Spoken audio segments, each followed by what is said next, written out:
enjoy the idea of challenging things I personally have been victimized by. How dare this thing keep me from moving forward? How dare this thing keep me from enjoying my life? The expectations from previous success being applied to new opportunity can create this kind of pressure. Welcome to the Better Mind podcast, powered by NESTRE with Dr. Tommy and Chloe Abbott. Join us on a journey to a better mind, so come curious and leave reframed. Let's get right into it. The information being presented is not meant to replace the advice from a licensed medical doctor and should not be used to treat or diagnose any medical conditions. This podcast makes no medical claims. All health-related tips are for teaching and informational purposes only. And we're back. Maybe for, wow. So, we got another good one on us. They all have been great. Yeah, no, I'm looking forward to it. I enjoy the idea of the word challenge is always something where I don't want to trigger anyone, but challenging things that I personally have been victimized by. Because when I recognize what things are really happening, I'm like, I want to beat you up now. Like, how dare this thing keep me from moving forward? How dare this thing keep me from enjoying my life? And that's what I meant by feeling like a victim. Yeah, so, I mean, like in other words, you went out and created a podcast just for you. Just to beat them up. Just to get back at things. People. Not people. Not. I mean, not people, for the sake of this podcast. Okay, so. But the opportunity to have a better mind. That's what's been cool about the journey of the experience is, we get to look at life from a unique lens and a different frame and different perspective. And so, yeah, we're taking real life experiences and giving people the opportunity to process them in a way that helps them to be better. So, yeah. So today, I wanted to talk about something that I saw on Instagram literally just yesterday, and it was Allison Felix. She was talking, and I love Allison Felix. Goat. She's a goat. Yeah. Appreciate you, sister. She's a goat. And she was talking about, she was on a podcast with, I forgot, you'd know his name. I don't know his name. And she was talking about imposter syndrome. But she was talking about it from a perspective of going from being a professional athlete to now being an entrepreneur, CEO, runner of a company, and how uncomfortable it was in the beginning of her transition to operate in power and authority, leadership, and also a thing that a lot of athletes feel, I know at least, and it could be for anything, but just my own personal perspective is you can almost feel like the experiences that you had before don't apply to where you're going now. Yeah. But it's not always clear and obvious. The traits that you've been given from a previous job, a previous experience, can literally apply almost directly to where you're going. And so I resonated with that, and I wanted to debunk this thing. I wanted to reframe this thing. I wanted to get your insights on what imposter syndrome has been with people you've worked with. I know I've experienced it in my track and field journey. I wanted to share the definition. Let's start with that. What's the definition? How are you defining imposter syndrome? Google AI defines imposter syndrome as this. Imposter syndrome is a psychological phenomenon, which already red flag for me, characterized by persistent self-doubt and fear of being exposed as a fraud despite evidence of one's competence. And then it gives us some examples. This can look like persistent doubt about one's ability and achievements, attributing success to external factors, so being driven by outcomes. Or not yourself. You aren't the reason. Right. Yeah.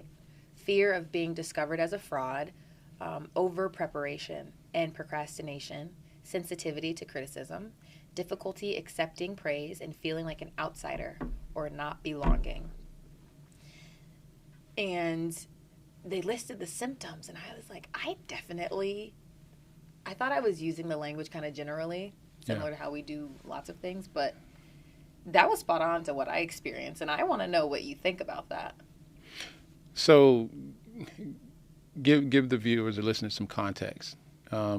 Why why does this topic matter to you? Why is this such a, why does it resonate with you? Yeah, good question. The conversation about imposter syndrome resonates with me because as a track and field athlete, I struggled with that. I think at first I didn't know if I was struggling with it because I didn't really know what imposter syndrome was. I just knew that I didn't feel like myself when I would get into competition. Anytime in practice, I was fine. Outside of practice, I didn't know who I was. I literally felt like I did not belong. I didn't believe that I belonged on the line when I was about to compete. I felt like I was incompetent. I would forget all the preparation that I've done. I would forget the race strategy. I would forget how fast I've ran before and how my body is built to do well. I would lose all sense of self when I was competing. And I remember the first race. It was my first professional race, and it was this big deal. I was sponsored by On. On was like, we love you. I was their first ever signed sprinter. They were like, we are going to do a big push promotionally for you. We want you to run in Arkansas indoors against Shakima Wembley, Shamir Little, and 2 other people. And we're also I released a song at that same time. It was a Christmas song, and I had a whole I had a music video for it, and they were like, we want to promote your music video. We're going to play it on Fox or whatever the TV sponsor was for that race. So I had a whole commercial segment of 45 seconds of my on-release video, my music video, who I am, what I did, it being my first race. And I remember I love Steve to death. Steve DeCoker, you are literally still just a wonderful human to me. But he was like, we're going hard for you. That freaked me the freak out. I was freaking shaking in my boots. Yeah. And I also felt still burnt out from the 2019 season. Doha, I think it was Worlds in Doha. And I qualified for I made it to semifinals in Iowa, Des Moines, Iowa. And that's when I ran against Allison Felix for the first time. When I saw oh my gosh, you're a little bit shorter than me. And what the heck? Life is different now. So what was it about the build up, the hype around, the expectations? I believed, and this was me looking at zoomed in, I believed that I could not make a mistake because of how much people were believing in me, buying into me, paying for things, flying me out. I got an awesome contract. It was so many things that I was like, oh, I don't have the space to make a mistake. And it was also indoors. I've never been great at indoors. Always been okay at indoors. My best was 52 seconds. That was my best. So I was also this sucks. This is my first race. I'm burnt out. I don't want to run indoors. I don't feel in shape.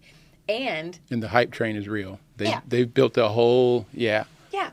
And so that was the first time I was and I never felt like that before a race ever. I was scared. I was scared on the line. Typically I'd be a little nervous. Then I'm bump this. I don't care. I literally was freaking out. They made this massive announcement when I was on the track. And I was just I don't feel prepared. I ended up running 54 seconds. And ever since that race, that was my pro career. Climbing upstream or swimming upstream. And ever since then, I just felt like I did not know who I was. And I forgot everything that I was. And I felt like at the time that I lost my confidence and that I just changed completely. And I just felt weak. I felt soft, not like that anymore. And I was what happened?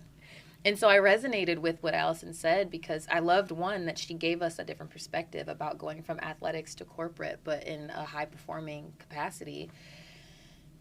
But, yeah, it also kind of validated, okay, the symptoms were pretty on point with me, and I wasn't crazy. But why? Why? I mean, a part of it is when the expectations outpace the lived experience, right? When the expectations are greater than the outcomes that have been experienced thus far, right? So you've moved into pro track in your example, and the plan and the strategy around introducing you to the world felt like something you hadn't earned or achieved yet. Oh, yeah, that's true. Does that make sense? Oh, yeah. There becomes kind of a dissonance of what you've done and what the expectation is around what you can or will do. For example, it's possible you would have felt differently had it have been just a quiet... Had it just been a slow kind of grind, you're moving yourself up into this. Yes, getting the freedom of being a baby on the circuit. Correct. Yeah, right. And so, and again, shout out to On. They're Facts. Phenomenal strategic of, hey, we're showing you how much we love and believe in you and value you, right? Yes. And so, and as Allison was alluding to, when we often make these transitions, right, where, in one sense it could be the expectations are far ahead of what we've actually experienced in an opportunity. But then also, too, the expectations from previous success being applied to new opportunities can create these kind of pressures where the confidence you had from somewhere else, and you often think it translates fully into these new experiences, and we don't give ourselves the space and grace to start again, to transition, right, to build confidence. Yeah. It can be a jarring experience where you come from this place of having so much confidence, and then you're in an experience where it feels like you don't belong. Well, the part of that is because you just hadn't been there yet. What you're bringing with you is the internal confidence of, I'm going to take these experiences I've had. Right. And move to this next chapter. Yep. But at the same time, allowing yourself the grace if it doesn't go the way that you experienced in the past. Yeah, to be able to go, I don't have the expectations to be at the top. I don't have the expectation to be where I was in the place that I mastered. In this new experience, I am where I am. I'm taking my mastery of my previous experiences, but now I get to go and learn in a new environment with the confidence that I can do what I've done before. Right. Not that I have already did or achieved, but that I can do. Because of what experiences you had from your previous lived experiences. Yeah. And so, this idea of imposter syndrome where, sometimes I think we're just too fast to put labels and diagnoses. Negative labels, not so much but just negative labels around our experiences, right? Yeah. When it's really a part of the normal engagement, right? When you're in elementary school, you're in first grade or kindergarten, you have no idea what's going on. By the time you're in fifth grade, you think you know all the world's problems because you've been there, right? And you've grown up in that environment. A month and a half later, you go from fifth to sixth grade, you're at the bottom of the totem pole again. You're like, what just happened? I know nothing. Your age probably didn't even change yet. You went from overconfident to what in the world, right? But by the time you're in eighth grade, you think you're an adult. You know all of, the things, right? You absolutely think you're grown. Fast forward a few weeks, and now you enter high school as a freshman. Pipsqueak. And you are nothing, right? And so, we have these lived experiences where, we get to this mastery of our current environment or our current level. And then there's this new friction of this kind of new start over that we got to allow ourselves to embrace, right? That, no, you're not starting at the top, but you don't have to have this expectation you know, you don't have to buy into others' expectations. And you do belong. Yes. Because it's a part of the process of you moving to the next level. Right? Yeah. If you hadn't done what you did, if Allison hadn't did the things she's done, the things she did prepared her to be an entrepreneur and gave her, you know, the opportunity because she earned it. She built it, right? Yeah. She is one of the world's greatest at what she's done. And that allowed her to move into this next, you know, phase of excellence in her life. That's exactly what she said too, where she was like, I have become the greatest at one thing. I'm going to just do it again. I'm going to do it here. And she was like, for a second, I wasn't really processing all the experiences I was given that helped me here where I am now, like building a shoe company and working with all these different women. She recognized that the tools that she grew, the discipline she had, the experience, the expertise, the mastery that she accumulated from being a professional track and field athlete and just the woman of the sport absolutely transfers to where she's at now and is helping her become the best at what she's trying to do now with women in sports. Well, most people resonate with the fact that preparation creates confidence. Yes. Right? And so part of what happens when people experience this ideal around imposter syndrome, they feel like they're not prepared. Even though it's not necessarily true, though. Correct. Well, it's, again, they're not allowing themselves to be where they are in this new experience, in this new moment. You're not prepared to the degree that you expect yourself to be somewhere in the future. Because you're changing and going to it's a new experience. Profession, new environment. Yeah, it's a new experience, right? And typically, you know, we attempt to have this, you know, unrealistic level of confidence in a new space. In a new space, right? And we feel like, you know, some people talk about fake it till you make it, or, you know, like a part of it is your brain is not allowing you to apply confidence you hadn't built yet. In this specific area.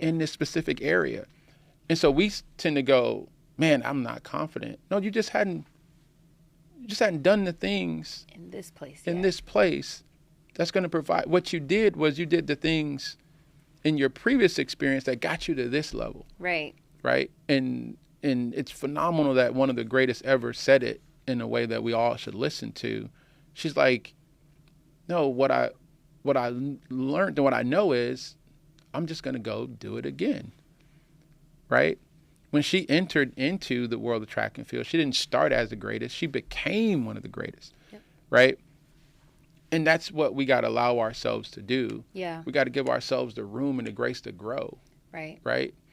You know, and I remember when I was playing college football, we had an incoming freshman player, phenomenal player, decorated high school player. He came in and a lot of accolades, and he was frustrated. Like, man, I can't, you know, man, I can't do anything, you know, like I'm struggling. And I remember sitting with him at lunch and I said, hey, let me tell you the secret. Let me tell you what the reason is why you can't. I said, because you're a freshman. You're a freshman and we're seniors. And you're going to be phenomenal.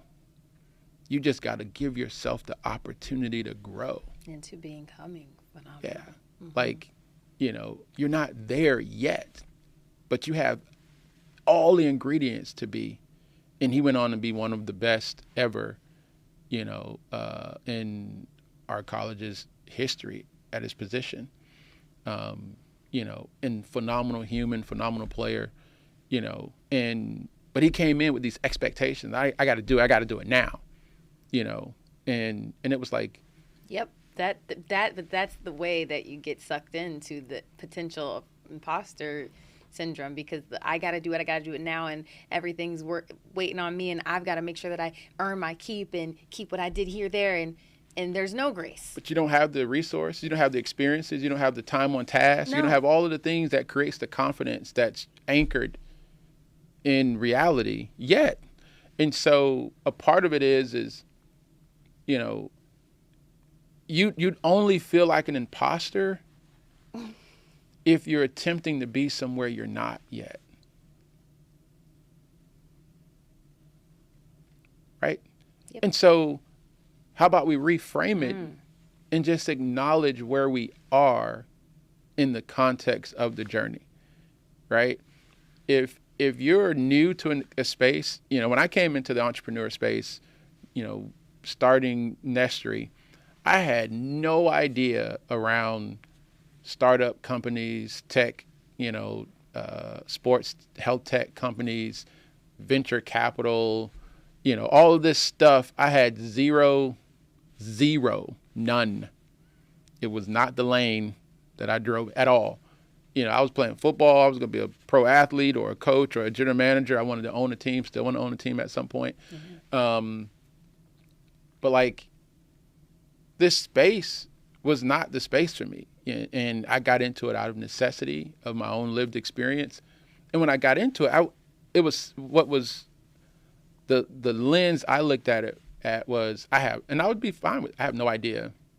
I have no idea what this is. I'm just going to figure it out. I'm just going to do what I've done in other places. There was a point at which I had no idea what I was doing in sports.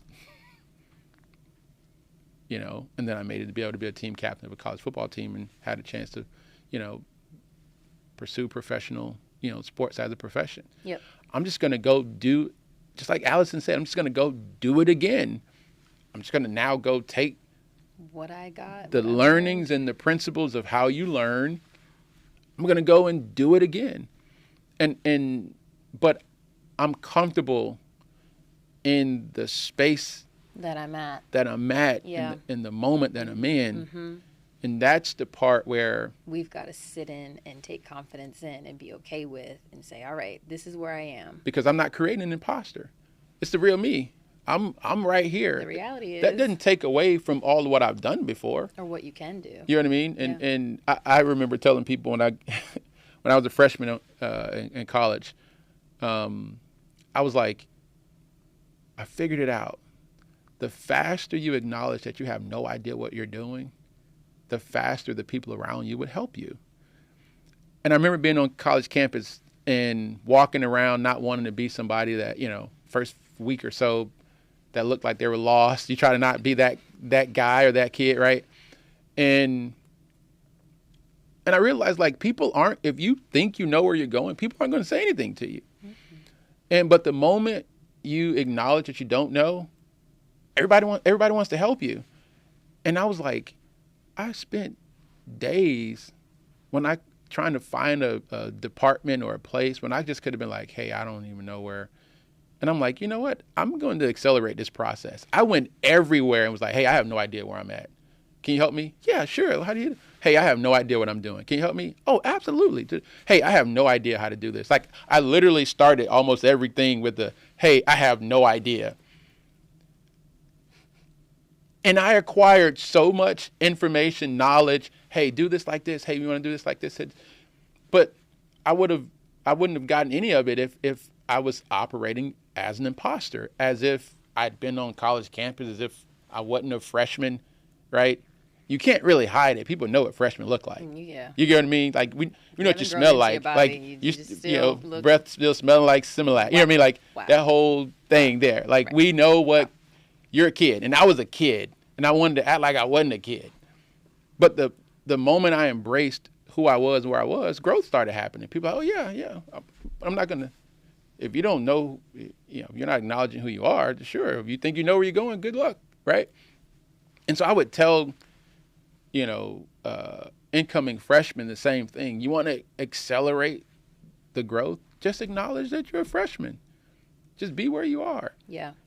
And it will prevent you from taking this long time of stop trying to act like you're not a freshman. Yeah. you are. You have no idea what you're doing. This is where you're at. This is where you're at. And that's fine. That's fine. That's cool.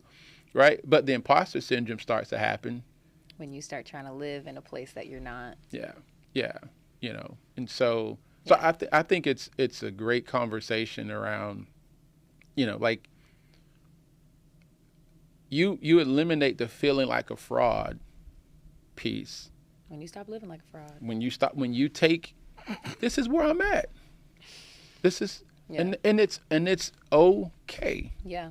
You know what I mean? And it's okay. Yeah. I think that's so good. I remember Kenny, one of my teammates, Kenny Harrison, love you. She was like, basically saying like, I had the best year of my life when I first transitioned from college to pro, because I looked at it as, I don't know what I'm doing. I have no expectations. And I get the freedom to make mistakes because no one knows my name. And obviously she ran well at Clemson and Kentucky, and I think it was Clemson. I don't remember. But when she said that, I never had that. I just never even thought for a split second that I don't have the pressure. And I was like, man, you were lucky you got that insight. Where the freak was I? Why didn't I know this? Like, why didn't I look at my journey as potentially being like, no one cares if you make mistakes? And I do think a lot of it is from all the love that On gave. And I don't think that it was like, I would never regret it. I'm so grateful they did that. They set an awesome precedent for what companies should be doing for their athletes. But yeah, I think that big grand gesture really set me up to be like, I don't get to make mistakes. No one else got all this. I'm getting. Yeah. Because the part of it was you felt like you hadn't earned it. Yes. When in reality, you actually had. Yeah. Because they didn't sign you after what you did in pro sport. They signed you from what you accomplished as a collegiate athlete. Yeah. You know what I mean? And so a part of it is also we got to be able to accept, right, the things that we have accomplished and achieved in the right way so we can have the confidence to be able to move forward. Does that make sense? You know, and sometimes we go, oh, well, wait, I haven't, you know, I don't deserve this. Right. You know, and I typically go like, look, I'm just going to just be honest. Not many people around is going to be giving you stuff you don't deserve. Like, they barely give you what you deserve. And so the reality is if you've been provided the opportunity, it's because you've earned it. They're probably going to give you what you deserve.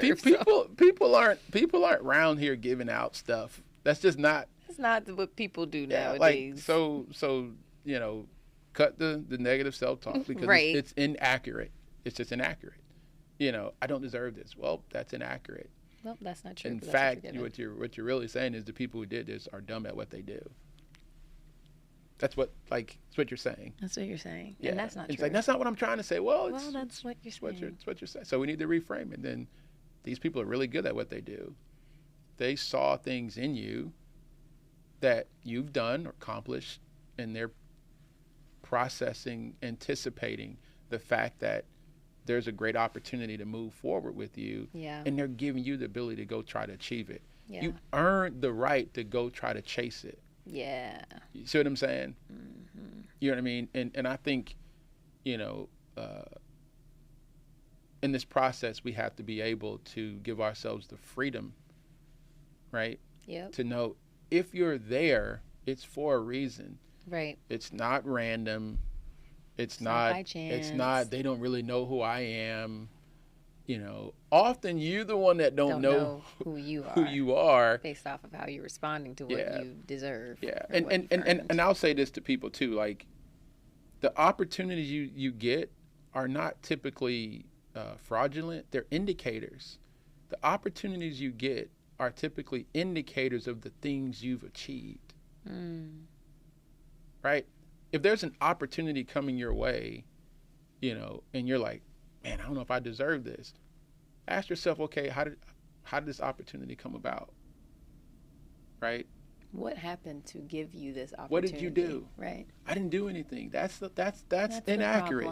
That's Yeah. inaccurate. That's the problem. Right? Yeah. Yep. Work a little harder to answer the question. What did you do? Right. Right. Well, I did, but I don't. No. Don't but. I don't need you to stop right there. Yeah, I don't need you to self-sabotage the process. Woo. Right? What did you do? Well, I did, okay, and then what came from that? And then I did this, and then, So that's the story you tell yourself. You see what I mean? And so, people, whether they say success leaves breadcrumbs or clues, like, you can follow the trail back to the things that were done in order to get you in the opportunity where you are now. But being able to accurately, soberly embrace, hey, here's where I'm at now, but what I've done has got me to this opportunity, right? And I'm going to take those learned and lived experiences, and I'm going to grow into this next opportunity. Yeah. You know what I mean? Mm-hmm. And when you grow into it, when you go from 6th grade to 8th grade, right, or from a freshman to a senior, or from, collegiate athlete to a professional athlete, there's always this next phase of growing into the experience. Yeah. And we got to give ourselves room and opportunities to grow. Yeah. Well, that's where we'll cap it. I'd like to get into it deeper, but NESTRE calls. I mean, this was like super this super was efficient. High level efficiency. This was like got straight to the point. That's impressive. Shout out, kudos. Yeah. You did a great job on that one. Thank you. So that was fist pumps are not fight clubs. Just want to make sure we understand. It's a Chloe. quote we leave you with. Yeah, but again, listeners, viewers, we want to encourage you to leave you with, take a sober assessment of your success, the things that you've achieved. If you're there, it's because you belong. Make sure you understand how and why. Don't give negative, sabotaging conversations to your narrative. Yeah. And be honest with the stage and the journey that you're at. Yeah. And then just do it again. You're going to grow into the opportunity, to be successful, to be great. Yeah. And I think it'd be awesome. And we start to realize that we're not imposters. This is just where we are in the stage of the journey. So yeah, I mean, and with all that said, definitely, as always, leave us any insights or questions that you have in regards to this topic or any topics that we've talked about on the podcast. And we're blessed to be able to have these conversations and chat with you guys about things that I have been victimized by, and maybe others have been victimized. So be encouraged. There is hope, and you do not have to be stuck the way that you thought. And to the GOAT, Allison, we'd love to have you on the podcast. I'd love to have you on the podcast. I'd love that. Okay, with all that said, thanks for watching this episode, and we'll see you next time.